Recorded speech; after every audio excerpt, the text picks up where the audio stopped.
Hello everyone, welcome to Afsal YouTube channel FSB tutorial. एक बार आप सभी का मेरे चैनल पर एक बार फिर से धमाकेदार क्लासेस में बहुत बहुत स्वागत।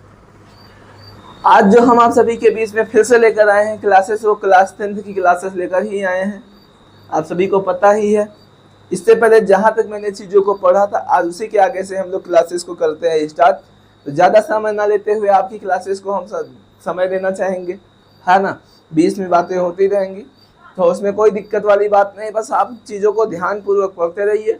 और मेरा यही सजेशन है, जितने लोगों ने यहाँ से पिछली वीडियो को नहीं पढ़ा है, डायरेक्ट इस वीडियो में आए हैं, मेरा पहले सजेशन है जाइए आप पिछली क्लासेस को पढ़िए और उसके बाद इस क्लासेस में आइए। चीज़ें आपको बेस्ट तरीके से समझ में आने वाली हैं। तो बने रहिए क्लास में और चीज़ों का आनंद करिए। जो चीज़ें आपको नहीं समझ में आएंगी वो आप कमेंट करके बताइएगा, हम आपको समझा देने वाले हैं, ठीक है ना। चलिए, तो आज जो हम लोगों को पढ़ना है वो रेखीय आवर्धन के बारे में हम लोगों को क्या करना है, पढ़ना है। किसके बारे में हम लोगों को पढ़ना है आज? इससे पहले हम लोगों ने दर्पण समीकरण के बारे में पढ़ा था, और आज जो हम लोगों को पढ़ना है वो पढ़ना है रेखीय आवर्धन के बारे में। हमको किसके बारे में पढ़ना है? हमको जो आज पढ़ना है वो रेखीय आवर्धन के बारे में पढ़ना है, ठीक है ना। इस प्रकार से हमको जो पढ़ना है वो रेखीय आवर्धन के बारे में पढ़ना है। किसके बारे में पढ़ना है? हमको जो पढ़ना है वो यहाँ से रेखीय आवर्धन के बारे में इस प्रकार से क्या करना है, पढ़ना है, जिसको हम लोग क्या बोलते हैं, जिसको हम लोग इंग्लिश में बोलते हैं लीनियर मैग्निफिकेशन। जिसको हम लोग क्या बोलते हैं? लीनियर मैग्निफिकेशन बोलते हैं, इस तरीके से, ठीक है ना। तो इसके बारे में हमको क्या करना है, रेखीय आवर्धन के बारे में आज जो है हम लोगों को पढ़ना है, जानकारी करना है क्या होता है रेखीय आवर्धन, ठीक है ना।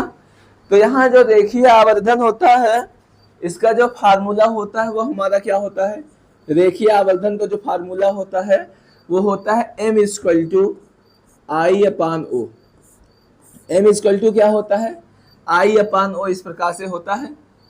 ये होता है हमारा रेखीय आवर्धन का फार्मूला, जहाँ ये m जो है, यहाँ पर इस m को जो है हम लोग क्या कहते हैं, इस m को हम लोग क्या बोलते हैं, इस m को हम लोग बोलते हैं रेखीय आवर्धन बोलते हैं। m जो है हमारा ये क्या है, m जो हमारा है ये रेखीय आवर्धन है। और यहाँ से I जो है ये क्या है, I जो हमारा है, I हमारा जो है ये प्रतिबिंब की लंबाई है। क्या है? I हमारा जो है ये प्रतिबिंब की लंबाई है। समझिएगा चीज़ों को ध्यान से। आई को हम लोग क्या बोलेंगे? प्रतिबिंब की लंबाई बोलते हैं। प्रतिबिंब वगैरह क्या होता है मैंने पहले ही बताया था। ओ हमारा जो है ऑब्जेक्ट मीन्स वस्तु की लंबाई है, तो ओ को हम लोग लिखते हैं वस्तु की लंबाई। ओ को हम लोग क्या लिखेंगे? ओ हमारा जो है वो वस्तु की लंबाई है, तो ओ को हम लिख देंगे इस तरीके से, वस्तु की लंबाई। बात समझे कि नहीं समझे? तो m बराबर फार्मूला होता है I/O। यहाँ से I जो है प्रतिबिंब की लंबाई है और O हमारा वस्तु की लंबाई है। तो यहाँ से हम लोग क्या कह सकते हैं, डिफिनेशन अगर हम करना चाहें तो डिफिनेशन में हम लोग क्या लिख सकते हैं? अगर हम डिफिनेशन लिखना चाहें तो I प्रतिबिंब की लंबाई, O वस्तु की लंबाई, और बटे लगा है तो इसे अनुपात बोलते हैं। तो प्रतिबिंब की लंबाई और वस्तु की लंबाई का ये जो अनुपात है, इसी को हम लोग रेखीय आवर्धन कहते हैं। समझे? तो लिखते हैं यहाँ पर हम डिफिनेशन को, क्या लिखते हैं? अच्छा, एक चीजें आप देखे होंगे, जैसे अगर कोई दर्पण है, सपोज ये ऐसे है, और यहाँ पर जैसे एक वस्तु रखा होता है, उसका इमेज ऐसे कहीं बनता है, तो इसको हम वस्तु की लंबाई बोलेंगे। ये हमारा प्रतिबिंब की लंबाई है, होता है ना। तो इसमें क्या करना है, जो वस्तु है ये 90 डिग्री के एंगल पे रखी रहती है और प्रतिबिंब भी हमारा 90 डिग्री के ही एंगल पर बनता है। तो जो वस्तु और प्रतिबिंब है ये 90 डिग्री के एंगल पर होता है, तो वस्तु जो है वो मुख्य अक्ष पर क्या होती है, लंबवत रखी रहती है। और प्रतिबिंब भी हमारा कैसे बनता है? प्रतिबिंब भी हमारा जो है वो लंबवत ही बनता है। प्रतिबिंब हमारा कैसे बनता है? प्रतिबिंब हमारा जो है वो लंबवत ही बनता है। समझे कि नहीं समझे? तो लिखेंगे क्या, यदि कोई वस्तु या प्रतिबिंब मुख्य अक्ष के लंबवत हो, यदि कोई वस्तु, वस्तु मतलब O और प्रतिबिंब I, यदि कोई वस्तु मुख्य अक्ष के लंबवत हो, यदि कोई वस्तु क्या हो, यदि कोई वस्तु मुख्य अक्ष के लंबवत हो, यदि कोई वस्तु मुख्य अक्ष के लंबवत हो, यदि कोई वस्तु मुख्य अक्ष के लंबवत हो तो क्या है, आई जो है प्रतिबिंब की लंबाई है, तो हम लोग लिखेंगे यहां से क्या, तो प्रतिबिंब की लंबाई, तो हमारा जो होगा प्रतिबिंब की लंबाई, तो प्रतिबिंब की लंबाई को हम लोग किससे लिखेंगे, आई से लिखेंगे। वह वस्तु की लंबाई, वह वस्तु की लंबाई की बात करें, वह वस्तु की लंबाई, तो वस्तु की लंबाई को हम लोग क्या लिखेंगे, ओ लिखेंगे। वस्तु की लंबाई को हम लोग क्या लिखेंगे, ओ लिखेंगे। और के अनुपात को, के अनुपात को हम लोग क्या कहते हैं, के अनुपात को हम लोग क्या कहते हैं, आई और वस्तु के लंबाई के अनुपात को हम लोग रेखीय आवर्धन कहते हैं। तो लिख देंगे के अनुपात को हम लोग बोलते हैं क्या, रेखीय आवर्धन कहते हैं यहां से। तो इस तरीके से हम लोग लिख देंगे, किसे क्या कहते हैं, इसको रेखीय आवर्धन कहते हैं। तो ये हो जाएगा हमारा रेखीय आवर्धन कहते हैं। चीजें समझे आपकी नहीं समझे बताइए, आई बातें समझ में। तो रेखीय आवर्धन कहते हैं, और इसे हम लोग प्रदर्शित करते हैं किससे, इसे हम लोग प्रदर्शित करते हैं एम से। तो लिख देंगे इसे हम लोग क्या करते हैं, इसे एम से प्रदर्शित करते हैं। इसे हम लोग किससे प्रदर्शित करते हैं, एम से प्रदर्शित करते हैं, इस तरीके से। तो बताइए चीजें आपको आई कि नहीं आई। हमको डेरिवेशन इतना ज्यादा इंपॉर्टेंट है नहीं, इसलिए हमको डेरिवेशन से इसमें कोई मतलब ही नहीं है। मैंने पहले भी आपको चीजें बता रखी थी। फॉर्मूला हमको आना चाहिए, बेहतर तरीके से आना चाहिए। चीजें कैसे होती हैं हमको समझना है उसको, ठीक है ना। तो लिखते हैं यहाँ पर फार्मूला, वही फार्मूला जो हमारा होता है, क्या होता है, पढ़े हैं। फार्मूला होता है हमारा क्या, m इक्वल टू आई अपान ओ होता है। और सपोज दैट आई और ओ ना दिया है, हमको कह दे आवर्धन निकालना है, तो इसी का एक फार्मूला और होता है, क्या होता है, माइनस का v अपान यू होता है। तो ये हमारा फार्मूला, ये भी इस तरीके से होता है, तो इसको भी आप जानकारी में रख लीजिएगा। अगर आई और ओ दिया है तो दोनों को डिवाइड करके हम लोग मैग्निफिकेशन m का मान निकाल सकते हैं। लेकिन अगर इस स्थिति में आई और ओ ना दिया हो, प्रतिबिंब की दूरी दिया हो और वस्तु की दूरी दिया हो, तो दोनों को डिवाइड हम कर देने वाले हैं। तो हमारा m का जो मान है वो यहाँ से क्या हो जाएगा, निकल के आ जाएगा। तो बताइए चीजें आप समझे कि नहीं समझे, बातें समझ में आई कि नहीं आई। आना जरूरी है। अगर चीजें पढ़ाने के बाद आपको नहीं आ रही हैं तो या तो पढ़ाने में कमी है, आपके पढ़ने में कमी है। बताइए चीजें आई कि नहीं आई, आ गई। चलिए इतने का आप सभी स्क्रीनशॉट लीजिए, इसके बाद हम आगे बात करते हैं। इसके बाद हम लोग यहाँ पर एक नए सिरे से, अभी तक मैंने जो परावर्तन था, प्रकाश का परावर्तन, उसके टॉपिक्स को मैंने क्या कर लिया है, खत्म कर लिया है। जो परावर्तन है उसको मैंने खत्म कर लिया है। अब जो हम यहाँ से पढ़ने वाले हैं वो प्रकाश के अपवर्तन के बारे में पढ़ने वाले हैं। किसके बारे में पढ़ने वाले हैं, प्रकाश के अपवर्तन के बारे में पढ़ने वाले हैं। आइए जानते हैं हम लोग प्रकाश के अपवर्तन के बारे में पढ़ते हैं। तो लिखते हैं हम लोग सबसे पहले क्या, प्रकाश के अपवर्तन के बारे में हम लोग पढ़ते हैं, है ना। तो चीज़ों को ध्यान दीजिएगा। हम लोगों को क्या पढ़ना है आज जो हम लोगों को पढ़ना है वो क्या पढ़ना है, प्रकाश के अपवर्तन के बारे में पढ़ना है। प्रकाश का अपवर्तन के बारे में पढ़ना है। मानते हैं लेक्चर्स कई सारे हो चुके हैं, ज़्यादा लेक्चर्स हो गए हैं, लेकिन क्या कर सकते हैं, आपको चीज़ों को छोड़ के तो पढ़ा नहीं सकते हैं। तो लेक्चर्स की संख्या जो होगी उस पर मत जाइए, चीज़ों को समझने का प्रयास कीजिए, है ना। तो यहाँ से क्या हो जाएगा, रिफ्रैक्शन ऑफ लाइट, इसके बारे में हम लोग को पढ़ना है। क्या, रिफ्रैक्शन ऑफ लाइट के बारे में पढ़ना है। समझिएगा चीज़ों को यहाँ से, इसके बारे में, है ना। चीज़ों को ले जाके हेडिंग हम सेट कर दे रहे हैं, ठीक है ना। और इस पर एक बढ़िया सा हम अंडरलाइन खींच दे रहे हैं, ये रहा, ठीक है ना। तो ये हमारा हेडिंग है। क्या हेडिंग जो हमारा होने वाला है वो रिफ्लेक्शन ऑफ लाइट होने वाला है, प्रकाश का अपवर्तन होने वाला है। समझ रहे हैं चीज़ों को। तो इसके सबसे पहले हम एक काम करते हैं, इसमें कुछ चीज़ें हैं जो आप सभी के लिए हम पहले से इसको कर दे रहे हैं। हम एक इमेज यहाँ पर आप सभी के सामने हम लेकर आएंगे, है ना। Refraction of light. इसका इमेज जो है आप सभी की स्क्रीन पे हम लेकर आएंगे, ठीक है। तो समझिए चीज़ों पे हम बात करेंगे।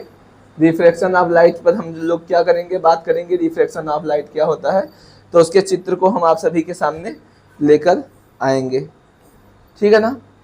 तो इस तरीके से हम रिफ्रैक्शन ऑफ लाइट पर बात करने वाले हैं। तो इसके इमेजेस पर हम लोग इस तरीके से इसके इमेज को क्या करेंगे, लेकर आएंगे। तो ये जो है इसका इमेज जो है इसको हम लेकर इस तरीके से क्या कर रहे हैं, इसके इमेज को जो है हम लोग लेकर आने वाले हैं यहाँ से।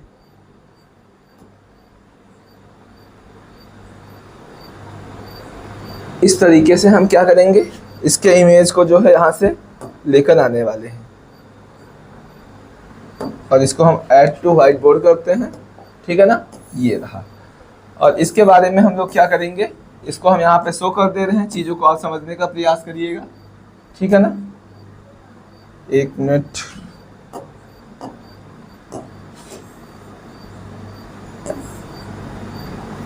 ये इमेज है और इस इमेज को हम बनाने का प्रयास करते हैं बेहतर तरीके से। आपको इसको बढ़िया से एक्सप्लेन करके हम समझाने का कोशिश कर रहे हैं।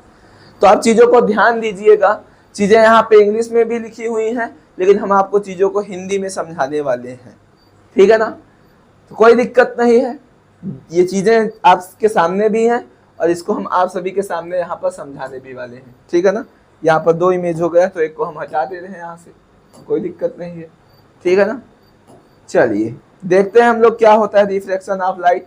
आइए हम बात करते हैं किसके बारे में, रिफ्रैक्शन ऑफ लाइट के बारे में हम लोग बात करते हैं। तो यहाँ से आप क्या देख रहे होंगे, अगर हम बात करें यहाँ से तो आप लोग इस तरीके से देख ही रहे होंगे, क्या देख रहे हैं, ध्यान दीजिएगा कि एक प्रकाश की जो किरण है इस तरीके से चलकर आ रही है। यहाँ पर जो है, यहाँ पर देखेंगे आप कि पी से चलकर कोई प्रकाश की किरण जो है इस तरीके से ऐसे चलकर यहाँ पर इस पॉइंट पर आ रही है, ऐसे, ठीक है ना। इस तरीके से एक प्रकाश की जो किरण है ये चलकर आ रही है, कोई दिक्कत। तो इस तरीके से जो प्रकाश की किरण आ रही है तो हमें पता है कि इस प्रकाश की जो किरण है इसको इस तरीके से ऐसे सीधे चले जाना चाहिए, ऐसे सीधे चले जाना चाहिए, ठीक है ना। लेकिन आप देख क्या रहे हैं इसमें, ये जो प्रकाश की जो किरण है वो सीधे ना जाकर, जो प्रकाश की किरण है वो सीधे ना जाकर इस तरीके से क्या होता है, जो प्रकाश की किरण है उसको ऐसे सीधे जाना चाहिए था और वो सीधे ना जाकर अपने मार्ग से देखिए क्या हो गई, डिस्पैच हो गई, मतलब अपने मार्ग को चेंज कर दिया। और यही चीज तो अपवर्तन कहलाता है। इसी घटना को तो हम लोग रिफ्लेक्शन ऑफ लाइट बोलते हैं, ये इसी को तो हम लोग रिफ्लेक्शन ऑफ लाइट बोलते हैं, समझे कि नहीं। मतलब प्रकाश जो आना चाहिए था, प्रकाश सीधी रेखा में चलता है, हम लोगों ने पढ़ा है, प्रकाश को सीधे ऐसी सीधी रेखा में जाना चाहिए, सीधी रेखा में नहीं जा रही है। यहाँ पर क्या देख रहे हैं, प्रकाश अपने मार्ग से जो है वो मुड़ गई है। ये जो इंसिडेंट पॉइंट होता है, जो इंसिडेंस पॉइंट है, आपतन बिंदु है, यहाँ से प्रकाश अपने मार्ग को चेंज कर दिया है। तो इसी को तो हम लोग रिफ्लेक्शन ऑफ लाइट बोलते हैं। चीजों को हम समझा रहे हैं, समझने का प्रयास करिएगा आप ध्यान से, चीजों को समझिएगा पहले क्या होता है। सपोज इसके हम दो कंडीशंस आप सभी के सामने रखते हैं, यहां से दो कंडीशन हम रखते हैं, एक मिनट। इस तरीके से हम इसका एक सरफेस बना ले रहे हैं। सपोज एक ये सरफेस हो गया और इस तरीके से एक सरफेस ये हो गया। दो कंडीशंस को हमको क्या करना है, यहां पर इसके दो कंडीशंस को क्या करना है, पढ़ना है ऐसे। तो ये हमने ऐसे दो क्या किए, दो सरफेस मान लिया जिसमें प्रकाश एक साइड से दूसरी साइड जो है एंटर करने वाली है। मतलब समझिएगा चीजें हम कहना क्या चाह रहे हैं। सपोज इसमें जो क्या है कि यहाँ ऊपर का जो माध्यम है, ये सपोज जो है ये विरल माध्यम है, ये माध्यम जो है हमारा ये विरल माध्यम है, और ये हमारा माध्यम है जो ये क्या है, सघन माध्यम है। लेकिन यहाँ पर सपोज इस कंडीशन में अगर हम बात करेंगे तो इस माध्यम को सपोज हम सघन मान लेंगे और इस माध्यम को सपोज हम क्या मान लेंगे, विरल माध्यम मान लेंगे। बात करेंगे सघन माध्यम क्या होता है, विरल माध्यम क्या होता है। जिसमें प्रकाश की चाल ज्यादा होती है उसे विरल माध्यम बोलते हैं। सपोज यहाँ विरल को हमने वायु मान लिया है और जो सघन माध्यम है उस सघन माध्यम को सपोज हमने जल मान लिया है। यहाँ वायु विरल है, वायु में चाल ज्यादा होगी तो वायु को विरल मानेंगे, सघन में प्रकाश की चाल कम होती है तो जिसमें प्रकाश की चाल कम होती है उसे हम सघन मान लेंगे। तो यहाँ सघन है, विरल है, तो सपोज यहाँ जो प्रकाश है मान लेते हैं सघन को हम जल मान लेते हैं, और विरल में प्रकाश जाएगी तो विरल को सपोज हमने वायु ही सपोज कर लिया है। तो एक बार प्रकाश सघन से विरल में जा रही है और एक बार प्रकाश विरल से सघन में आ रही है, तो चीजों को समझिएगा क्या होता है चीजें। तो यहाँ पर होगा क्या, जो प्रकाश इस तरीके से है, अगर हम बात करें प्रकाश के किरण की, तो जो हम लोग जानते हैं कि प्रकाश सीधी रेखा में जाना चाहिए। इस तरीके से कोई प्रकाश की जो किरण है ऐसे चलकर आएगी, ये रहा, ये इस तरीके से कोई प्रकाश की किरण चलकर आएगी। तो जो प्रकाश की किरण चलकर आती है उस प्रकाश की किरण को जो हम लोग नाम दे देंगे, जो प्रकाश की किरण चलकर आएगी सपोज उसको हम लोग जो नाम दे देंगे, ये हमारा आपतित किरण है। इस किरण को हम क्या नाम देंगे, इस किरण को हम लोग बोलते हैं इंसिडेंट रे, मतलब आपतित किरण बोलते हैं। तो हम इसको कहो तो आप सभी के सामने लिख दे रहे हैं, ये हमारा जो है ये हमारा आपतित किरण है। इस तरीके से ये हमारा आपतित किरण है और ये इस तरीके से चलकर ऐसे आया। अब हमें पता है कि जो आपतित किरण है, प्रकाश जो है उसे ऐसे सीधी रेखा में जाना चाहिए। ये जो प्रकाश है इसको ऐसे सीधी रेखा में जाना चाहिए। एक मिनट, ये सीधी रेखा में तो गया ही नहीं है। एक काम करते हैं, यहाँ से स्केल हम लेके खींच दे रहे हैं, ठीक है ना। इसमें हम क्या करते हैं कि स्केल लेके खींच दे रहे हैं ये लाइन को।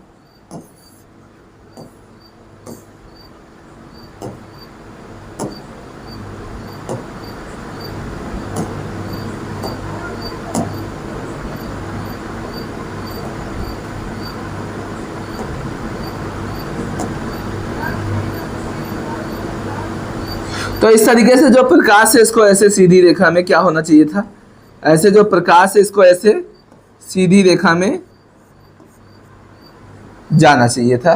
ये देखिए आप सभी की स्क्रीन पे ऐसे प्रकाश को इस तरीके से सीधी रेखा में क्या होना चाहिए था, जाना चाहिए था। तो जिस पॉइंट पर प्रकाश आकर गिरता है, जिस पॉइंट पर जो प्रकाश आके गिरा है, ये पॉइंट, इस पॉइंट को हमें पता है आपतन बिंदु कहते हैं। इस पॉइंट को क्या कहते हैं, आपतन बिंदु कहते हैं, आपको पहले ही पढ़ा रखा है। अब यहाँ पर हम क्या करेंगे, एक नॉर्मल खींच देंगे, मतलब एक अभिलंब खींच देंगे इस तरीके से। एक हम क्या खींच देंगे, अभिलंब खींच देने वाले हैं। ये आपतन बिंदु है, इस पर एक हम अभिलंब खींच देंगे इस तरीके से, क्योंकि बिना इसके हमको पता ही नहीं चलेगा प्रकाश कैसे रेखा में चल रहा है, कैसे प्रकाश में अपवर्तन हो रहा है, क्यों। तो इस तरीके से हम क्या करेंगे, एक अभिलंब इस तरीके से हम ऐसे एक अभिलंब यहाँ पर क्या किया, इस तरीके से एक अभिलंब मैंने यहाँ पर खींच दिया। ये हमारा जो है, इस रे को हम लोग क्या बोलेंगे, इस रे को हम लोग बोलेंगे क्या, अभिलंब बोलते हैं। इसको हम लोग क्या बोलते हैं, अभिलंब बोलते हैं। अब ये आपतित किरण है और ये अभिलंब है, तो इन दोनों के बीच में जो कोण बनता है उसको हम लोग आई कहते हैं, और आई हमारा जो होता है वो आपतन कोण होता है। ये आई जो है हमारा, ये क्या है, आपतन कोण है। आई हमारा क्या है, आपतन कोण है। आप लोग कहीं लिख लीजिएगा, आई को आपतन कोण बोलते हैं। तो होगा क्या यहाँ पर होता ऐसा है कि जो प्रकाश को ऐसे सीधी रेखा में जाना चाहिए था, लेकिन प्रकाश जो है वो सीधी रेखा में ना जाकर, यहाँ पर होता क्या है, जो प्रकाश है वो सीधी रेखा में ना जाकर वो क्या होता है, अपने मार्ग से, यहाँ से आपतन बिंदु से जो प्रकाश है, इसको जो सीधी रेखा में जाना चाहिए था वो सीधी रेखा में ना जाकर अपने मार्ग से क्या हो गई है, सीधी रेखा में ऐसे जाना चाहिए था, नहीं गई, अपने मार्ग से मुड़ गई। तो मुड़ गई तो इस किरण को हम लोग क्या बोलेंगे, इस किरण को हम लोग क्या बोलेंगे, ये हमारा जो किरण होगा, इस किरण को हम लोग अपवर्तित किरण बोलेंगे। कौन सा किरण बोलेंगे, अपवर्तित किरण बोलेंगे। बात समझे कि नहीं समझे, बताइए, बात आई समझ में। तो क्या हुआ कि प्रकाश जो है सीधी रेखा में जाना चाहिए था, लेकिन वो सीधी रेखा में न जाके अपने मार्ग से मुड़ गई। कब, जब विरल माध्यम से सघन माध्यम में आई है तो अभिलंब की ओर ऐसे मुड़ गई है। क्या हुआ है, इस तरीके से अभिलंब की ओर प्रकाश की किरण मुड़ गई है। देखो ये अभिलंब है तो ये प्रकाश की किरण इधर की ओर आ गई है ऐसे, तो अभिलंब की ओर मुड़ गई। तो विरल से सघन में जाने पर प्रकाश अभिलंब की ओर झुक गई। चलिए दूसरे कंडीशन को भी हम समझते हैं, फिर बताते हैं किसे कहते हैं प्रकाश का अपवर्तन। इसमें हम बात करते हैं, अच्छा इसमें ये अपवर्तित किरण है और ये हमारा अभिलंब है, तो इसके बीच जो कोण बनेगा, इस कोण को हम लोग किससे लिखेंगे, इसके बीच जो कोण बनता है उसको हम लोग R से लिखते हैं, और R को अपवर्तन कोण कहते हैं, क्योंकि अपवर्तित किरण है तो कोण हमारा अपवर्तन कोण होगा। बात समझे। अब इस कंडीशन में हम बात करते हैं, इसमें हम समझने का प्रयास करते हैं चीजों को, इसमें हम समझते हैं चीजों को। यहां भी ऐसे प्रकाश की एक किरण सपोज चलकर आ रही इस तरीके से, ऐसे सपोज कोई प्रकाश की किरण ऐसे चलकर आई, ठीक है ना। इस तरीके से सपोज कोई प्रकाश की किरण जो है वो स्ट्रेट लाइन में चलकर आई, तो यहां से सपोज कोई प्रकाश की जो किरण है, ये प्रकाश की किरण इस तरीके से चलकर आई, और हमें पता है कि प्रकाश को कैसे जाना चाहिए, प्रकाश को जो है वो सीधी रेखा में जाना चाहिए। तो फिर से हम प्रकाश को यहाँ पर सीधी रेखा में जाना चाहिए, तो फिर से हम एक क्या करते हैं, इसको ड्रॉ कर लेते हैं कि जो प्रकाश है उसको सपोज इस तरीके से जाना चाहिए। जो प्रकाश है इस प्रकाश को सपोज ऐसे सीधी रेखा में ऐसे, एक मिनट,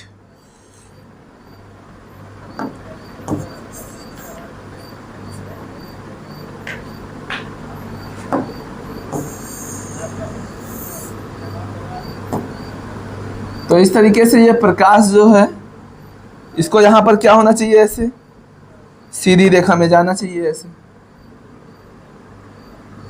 इस तरीके से ये प्रकाश जो है ऐसे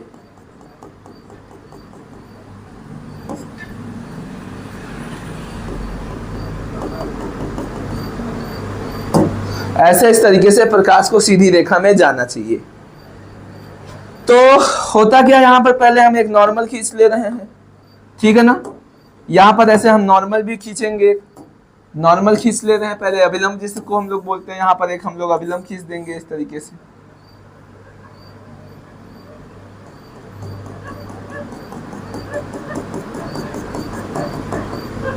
इस तरीके से हमने यहां पर क्या खींच दिया, अभिलंब खींच दिया।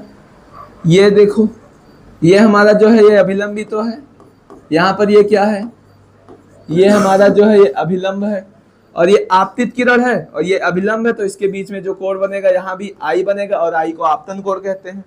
तो होगा क्या, जब प्रकाश सघन माध्यम से जा रहा है, किस माध्यम में, विरल माध्यम में जा रहा है, तो इस प्रकाश की किरण को जो सीधी रेखा में ऐसे जाना चाहिए था, सीधी रेखा में, वो सीधी रेखा में ना जाकर होता क्या है, सीधी रेखा में प्रकाश ना जाकर वो अपने मार्ग से क्या होता है, सीधी रेखा में प्रकाश जो है वो ना जाकर अपने मार्ग से इस तरीके से यहाँ अपने मार्ग से ऐसे चेंज हो जाता है। तो इस बार क्या हुआ, ये जो प्रकाश की किरण है ये इस तरीके से अभिलंब से दूर हट गई। ये जो प्रकाश की किरण है जो ऐसे सीधे जाना चाहिए था, सीधे ना जाकर थोड़ा दूर हो गई, अभिलंब से दूर हो गई। तो ऐसे किरण को हम लोग यहाँ पर क्या बोलेंगे, इस किरण को हम लोग बोलेंगे कौन सी किरण, अपवर्तित किरण बोलेंगे। कौन सी किरण बोलेंगे, अपवर्तित किरण बोलेंगे। ये क्या हो गया, मसला हो गया पूरा।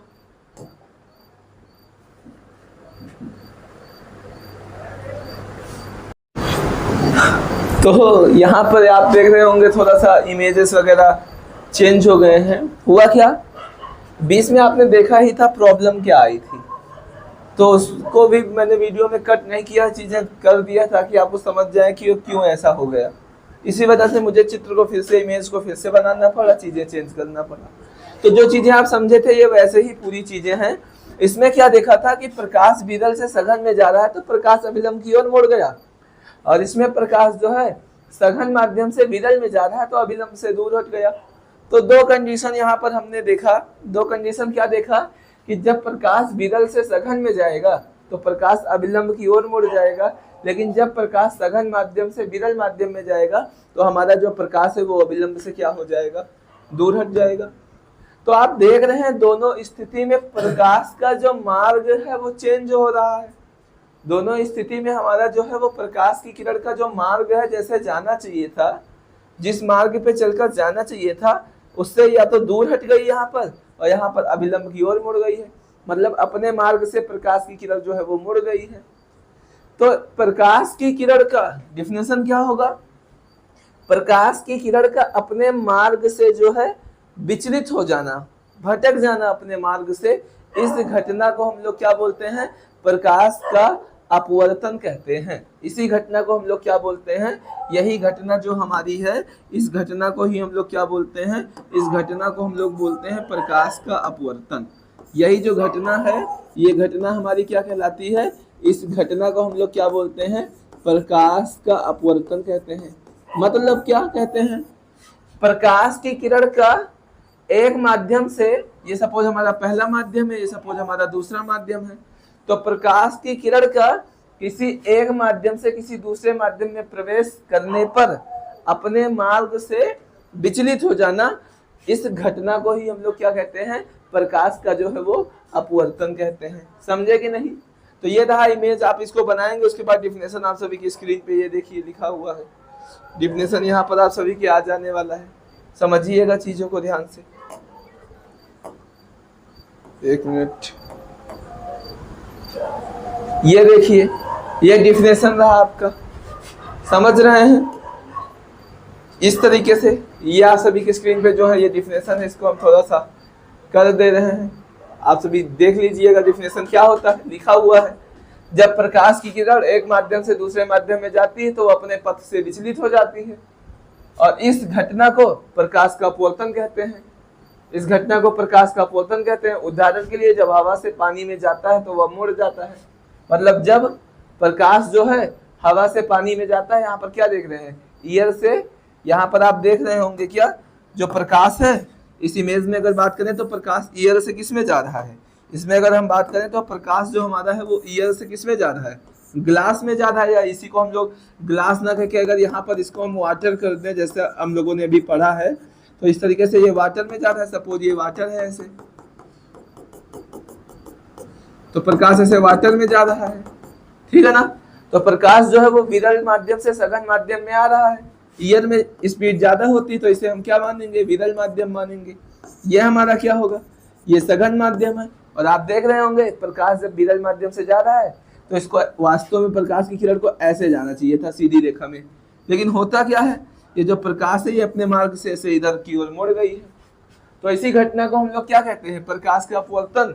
डिफिनेशन आपके लिखा हुआ है, जब प्रकाश की किरण एक माध्यम से दूसरे माध्यम में जाती है तो वो अपने पथ से विचलित हो जाती है, और इस घटना को प्रकाश का अपवर्तन कहते हैं।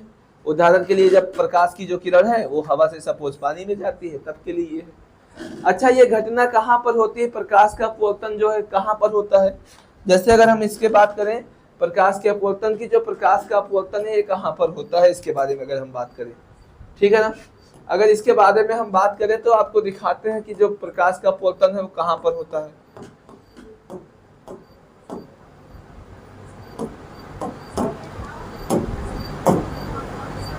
एक मिनट का टाइम दीजिएगा, है ना। प्रकाश का जो अपवर्तन है वो कहाँ पर होता है, इसके बारे में आपको दिखाते हैं, चीज़ों को समझाते हैं। आ जाएगा तब तो ठीक है, टाइम ले रहा है, जाने दीजिए, बाद में हम लोग देख लेंगे।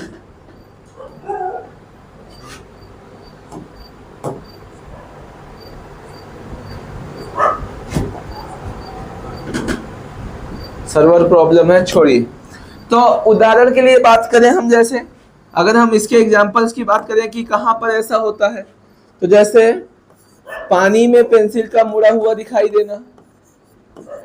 पानी में देखा होगा आप लोगों ने, पानी में पेंसिल का मुड़ जाना, मुड़ा हुआ दिखाई देना। पानी में पेंसिल का मुड़ा हुआ दिखाई देना। अगर यही हम बात करें, पानी का पेंसिल में मुड़ा हुआ दिखाई देना हो गया। और हम बात करें गहराई में, अगर कोई पानी में कोई सिक्का पड़ा हुआ है तो उसकी जो स्थिति होती है उससे और अधिक गहराई पर दिखाई देता है, सॉरी उठा हुआ दिखाई देता है ना। तो दूसरा एग्जांपल हम लोग लिख सकते हैं, अगर कोई सिक्का पानी में है तो सिक्के का जल में क्या होना, सिक्के का जल में उठा दिखाई देना। सिक्के का जो जल है वो जल में उठा हुआ दिखाई देना। ये सब किसके घटना है, ये प्रकाश का अपवर्तन ही तो होता है। तो यहाँ से आप क्या कर सकते हैं, चीजों को, डिफिनेशन को आप यहाँ से लिखिए, और डिफिनेशन को लिखने के बाद उसके नीचे ये इमेज बना दीजिए। समझे चीजों को? अब इतनी चीजें आपको समझ में आई हो तो इसके आगे बात करते हैं। दो चीजें आपने अभी इसमें सीखी, जब प्रकाश विरल से सघन में जाता है तो अविलंब की ओर मुड़ता है प्रकाश, और जब प्रकाश सघन से विरल में जाता है तो अविलंब से दूर हट जाता है। तो दोनों पॉइंट को हम लिख दे रहे हैं। क्या लिखेंगे, समझिएगा कि जब प्रकाश की किरण क्या होता है, लिखेंगे हम लोग, जब प्रकाश की किरण जब प्रकाश किरण थोड़ा अच्छे से ही लिख दे रहे हैं, ठीक है ना, कोई दिक्कत नहीं है, यहाँ पर लिख दे रहे हैं। जब प्रकाश किरण विरल माध्यम से सघन माध्यम में प्रवेश करता है, जब प्रकाश किरण विरल माध्यम से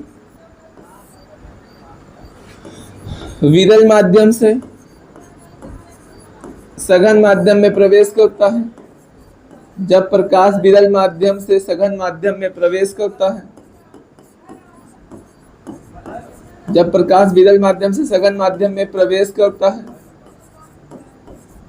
तो वह अभिलंब की ओर मुड़ जाती है, तो वह अभिलंब की ओर मुड़ जाती है, तो वह जो है किधर की ओर मुड़ जाती है, तो वह अभिलंब की ओर मुड़ जाती है। इस प्रकार से तो वह अभिलंब की ओर क्या होती है, जो प्रकाश की किरण है अभिलंब की ओर, इस तरीके से यहाँ लिख दे रहे हैं हम।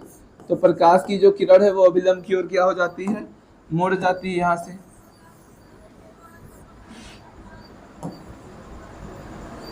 एक मिनट, क्या छूट गया,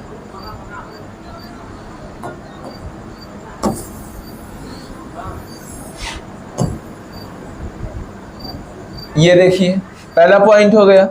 जब प्रकाश किरण विरल माध्यम से सघन माध्यम में प्रवेश करता है तो वह अभिलंब की ओर मुड़ जाती है। मुड़ जाती कि नहीं मुड़ जाती है, ये देखिए विरल से सघन में आया तो अभिलंब की ओर मुड़ गया। ऐसा क्यों होता है, क्योंकि वायु में जो प्रकाश की चाल है, यहाँ पर अगर हम बात करें ऐसा क्यों होता है, ऐसा क्यों होता है, तो ये वेग है और वायु में प्रकाश की चाल जो है उसे हमने VA मान लिया और जल में प्रकाश की चाल को VW मान लिया। और विरल माध्यम यहाँ वायु में प्रकाश की चाल ज्यादा है जल से, इसलिए प्रकाश की किरण अभिलंब की ओर मुड़ गया है। और यहाँ पर जल में चाल कम होगी और वायु में चाल ज्यादा होगी, तो जब कम चाल वाले से ज्यादा चाल वाले में जाएगी तो अभिलंब से दूर हट जाएगी, लेकिन जब ज्यादा चाल वाले से कम वाले में आएगी तो अभिलंब की ओर मुड़ जाएगी। ठीक है ना, समझ रहे हैं चीजों को। तो जब प्रकाश विरल माध्यम से सघन माध्यम में प्रवेश करता है तो क्या होता है, अभिलंब की ओर मुड़ जाती है। लेकिन अगर इसी पॉइंट की हम दूसरे पॉइंट की बात करें, अगर हम इसी दूसरे पॉइंट की बात करें, क्या होगा, जब प्रकाश किरण अगर हम यही बात करें दूसरे पॉइंट की, तो जब प्रकाश किरण जो है हमारा, जब प्रकाश किरण सघन माध्यम से विरल माध्यम में प्रवेश करता है, जब प्रकाश किरण सघन माध्यम से किसमें प्रवेश करता है, विरल माध्यम में प्रवेश करता है, जब प्रकाश सघन माध्यम से विरल माध्यम में प्रवेश करता है, जब प्रकाश सघन माध्यम से विरल माध्यम में प्रवेश करता है तो वह अभिलंब से दूर हट जाती है। तो वो क्या होता है, तो वह क्या होता है, तो वह अभिलंब से दूर हट जाती है, तो वह अभिलंब से दूर हट जाती है इस प्रकार से। तो प्रकाश की जो किरण है वो अभिलंब से क्या हो जाती है, दूर हट जाती है। ये चीजें मैंने देखा है, अभी चीजों को पढ़ा है। ऐसा क्यों होता है, क्योंकि जब प्रकाश सघन विरल माध्यम से सघन माध्यम में प्रवेश करती तो विरल माध्यम में चाल ज्यादा होती, सघन माध्यम में चाल कम होती। जिसमें चाल कम होगी उसमें प्रकाश अभिलंब की ओर मुड़ जाएगा, जिसमें चाल ज्यादा होगी उसमें प्रकाश अभिलंब से क्या होगा, दूर हट जाएगा। बताइए चीजें आपको आई समझ में कि नहीं आई, चीजें जो हमने पढ़ी है वो चीजें बताइए आपको समझ में आई कि नहीं समझ में आई, ये चीजें बताइए, चीजें आपको आई ये चीजें कि नहीं आई। आनी चीजों को जरूरी है, चीजें समझ में नहीं आएगी तो पढ़ेंगे आप कैसे, है ना। तो बताइए यहाँ पर चीजें आपको आई कि नहीं आई, आ गई। पढ़े हम नेक्स्ट क्वेश्चन पे, नेक्स्ट टॉपिक पर चलते हैं। अब हम लोग जो ये प्रकाश का अपवर्तन पढ़े हैं, हम इसके नियम के बारे में पढ़ते हैं। किसके बारे में, अपवर्तन के नियम के बारे में हम लोग पढ़ते हैं। तो नेक्स्ट हेडिंग आप सभी डालिएगा, क्या नेक्स्ट हेडिंग जो हम सभी का होने वाला है वो अपवर्तन का नियम होने वाला है। आप सभी हेडिंग डालिएगा, नेक्स्ट हेडिंग अपवर्तन के नियम। अपवर्तन के नियम के बारे में पढ़ते हैं। क्या होता है अपवर्तन का नियम, जिसको हम लोग क्या बोलते हैं, लॉ ऑफ रिफ्लेक्शन बोलते हैं, लॉ ऑफ रिफ्रैक्शन बोलते हैं, जिसको हम लोग लॉ ऑफ रिफ्रैक्शन इस तरीके से बोलते हैं। ठीक है ना, ले चलते हैं इसको ऊपर की ओर, यहाँ पर इस प्रकार से, ठीक है ना। और इसको हम लोग क्या करते हैं इस तरीके से, इसके बारे में हमको पढ़ना है, लॉ ऑफ रिफ्लेक्शन, रिफ्रैक्शन क्या होता है, आइए देखते हैं। तो अभी अभी हम लोगों ने पढ़ा था यहाँ से रिफ्रैक्शन के बारे में, रिफ्रैक्शन के बारे में हम लोगों ने पढ़ा था, क्या पढ़ा था, आइए हम बात करते हैं इसके बारे में, रिफ्रैक्शन के बारे में, कि हम लोगों ने रिफ्रैक्शन के बारे में क्या पढ़ा था। सर्वर ही डाउन चल रहा है, चलिए नहीं आ रही चीजें, समझते हैं।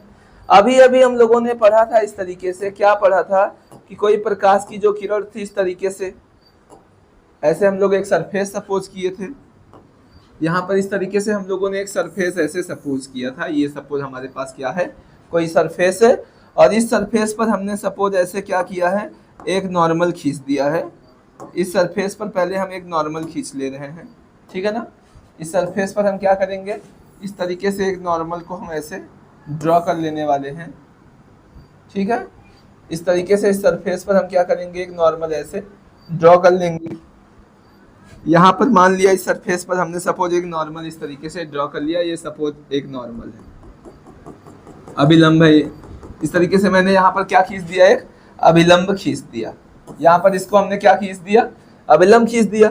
और सपोज एक प्रकाश की जो किरण है इस तरीके से चलकर आ रही है, सपोज यहाँ से कोई प्रकाश की जो किरण है इस तरीके से चलकर आ रही है ना। अगर हम बात करें तो यहाँ पर ऐसे एक सपोज कोई प्रकाश की किरण चलकर आ रही है, तो यहाँ से एक प्रकाश की किरण ऐसे आती है, तो प्रकाश की किरण को ऐसे जाना चाहिए था।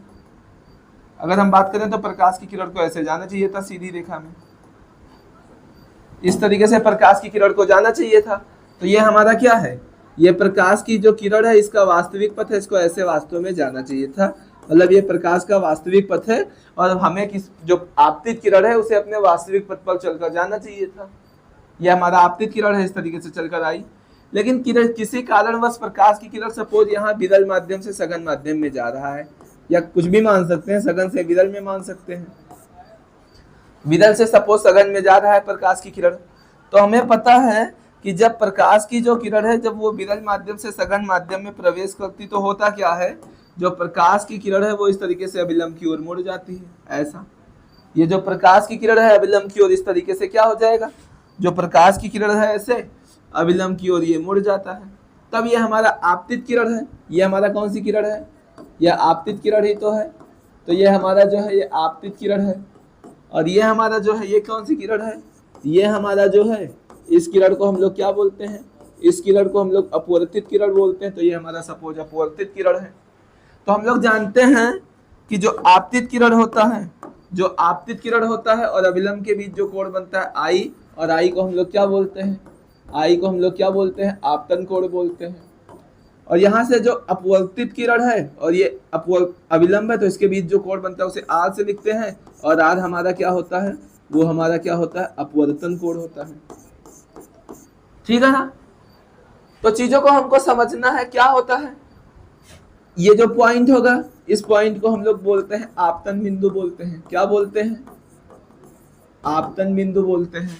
समझिएगा चीजों को ध्यान दीजिएगा, क्या हो मैंने चीजें बताई इसमें आपको क्या समझना है, इस चीज को फोकस करिए विशेष रूप से, ठीक है ना। पहला नियम क्या होता है, अपवर्तन का जो नियम होता है पहला नियम, वो पहला नियम क्या होता है, आइए इस पर बात करते हैं। तो ये हमारी कौन सी किरण है, आपतित किरण है। ये हमारी कौन सी किरण है, अपवर्तित किरण है। और ये हमारा जो है ये अभिलंब है। तीनों कहाँ पर है, तीनों ये बीचों बीच में है, मतलब किस पॉइंट पर, आपतन बिंदु पर होते हैं। तो हमारा ये पहला नियम यही होता है कि जो आपतित किरण है, कौन सी किरण, आपतित किरण हमारा जो हो गया, और कौन सी किरण है हमारी, अपवर्तित किरण। आपतित किरण, अपवर्तित किरण तथा अभिलंब, तथा जो ये है ये अभिलंब ही तो है ना, तथा अभिलंब जो होता है, अभिलंब जो है तीनों कहाँ पर होते हैं, तीनों आपतन बिंदु पर होते हैं। तीनों हमारे कहाँ पर होते हैं, तीनों जो है वो आपतन बिंदु पर होते हैं, तीनों आपतन बिंदु पर, इस तरीके से तीनों जो है हमारे वो कहाँ पर होते हैं, तीनों आपतन बिंदु पर होते हैं। फिर प्रॉब्लम हो गई, माइक भी बंद हो गया 1 मिनट के लिए, टाइम नियम हो गया कि आपतित किरण, अपवर्तित किरण और आपतन बिंदु अभिलंब जो है तीनों आपतन बिंदु पर होते हैं। चलिए दूसरे नियम को हम समझते हैं। दूसरा नियम हमारा क्या होता है, आइए इसके बारे में हम बात करते हैं। दूसरे नियम के बारे में अगर हम बात करें तो दूसरा नियम हमारा क्या होगा, ये हमारा आपतन कोण है और जब प्रकाश सघन माध्यम में जाता है तो देखिए यहाँ पर अपवर्तन कोण का जो मान है ये कम हो गया क्योंकि प्रकाश की किरण अभिलंब की ओर मुड़ गई है। आई आपतन कोण है और यहाँ आर अपवर्तन कोण है। अगर प्रकाश की किरण अपने मार्ग से न मुड़ता ऐसा होता तो हमारा ये आपतन कोण और अपवर्तन कोण आपस में बराबर होता, लेकिन प्रकाश की किरण जब अपने मार्ग से मुड़ गई है तो यहाँ से जो हमारा अपवर्तन कोण है इसका मान जो है यहाँ पर ये क्या हो गया, ये इसका मान जो है ये इतना कम हो गया। आर का मान जो है इतना जो होना चाहिए था, ये इतना यहाँ पर इतना जो पूरा इतना होना चाहिए था, मतलब यहाँ से जो अपवर्तन कोण का मान इतना होना चाहिए था। तो ये प्रकाश की किरण जब इस तरीके से गुजर गई तो हमारा जो ये अपवर्तन कोण का मान है ये इतना हमारा अपवर्तन कोण का मान क्या हो गया है, इतना हमारा अपवर्तन कोण का मान जो है वो कम हो गया है। तो यहाँ पर आपतन कोण ज्यादा है और अपवर्तन कोण का मान कम हो गया, तो दोनों में हमको कंपेयर करना पड़ेगा। तो यहाँ से हम क्या करेंगे, दूसरा नियम हमारा क्या होगा, जो साइन आई है हमारा यहाँ पर जो आपतन कोण की जिया है जिसको हम लोग साइन आई बोलते हैं, और अपवर्तन कोण जो आर है इसकी जिया को हम लोग साइन बोलते हैं, दोनों का जो अनुपात है वह n होता है।